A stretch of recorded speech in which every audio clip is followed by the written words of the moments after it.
Shitala recording studio Bihar Sharif.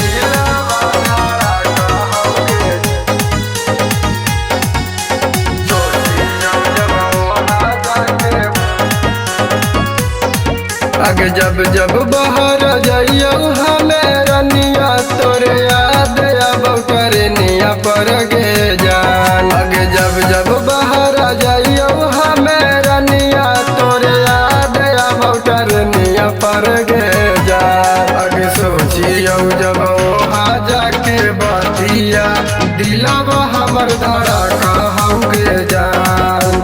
सोचियो जब वहाँ जाके बातिया दिलवा हमर कुहाँ कहूँगे जान। आगे जब जब बाहर जाइयो हमें रनिया तोरे याद अब करनिया पर गे जान। आगे जब जब बाहर जाइयो हमें रनिया तोरे याद अब करनिया पर गे जान। आगे सोचियो जब वहाँ जाके बातिया दिलवा हमर धरा कहूँगे जान। सोचियो जब वहाँ जाके बातिया दिलवा हमर कुहाँ कहूँगे जान। दिलवा हमर सोचियो जब वहाँ जाके दिलवा हमर कुहाँ कहूँगे।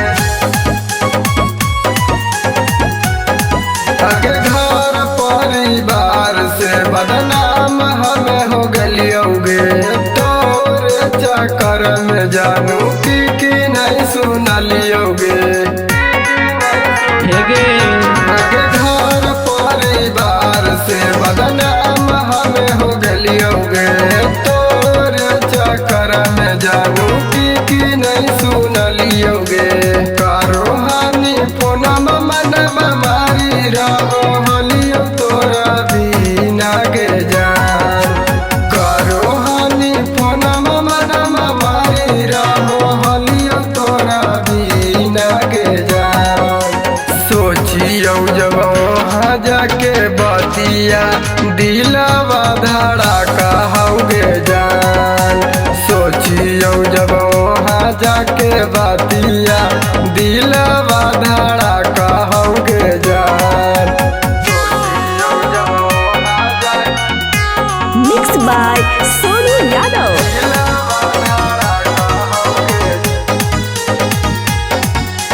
सोचियो जब वहाँ जाके आगे तन हलो भरोसा तबो कईने छौड़ी घात गे। दीपक धर्मेंद्र का मुख छोड़ देने साथ गे। आगे तन हलो भरोसा तबो कईने छौड़ी घात गे। दीपक धर्मेंद्र का मुख छोड़ देने साथ गे। रहमिया पिया जोरे खुश दुखवा हमारा झेले परतौगे जान। रहमिया पिया जोरे खुश दुखवा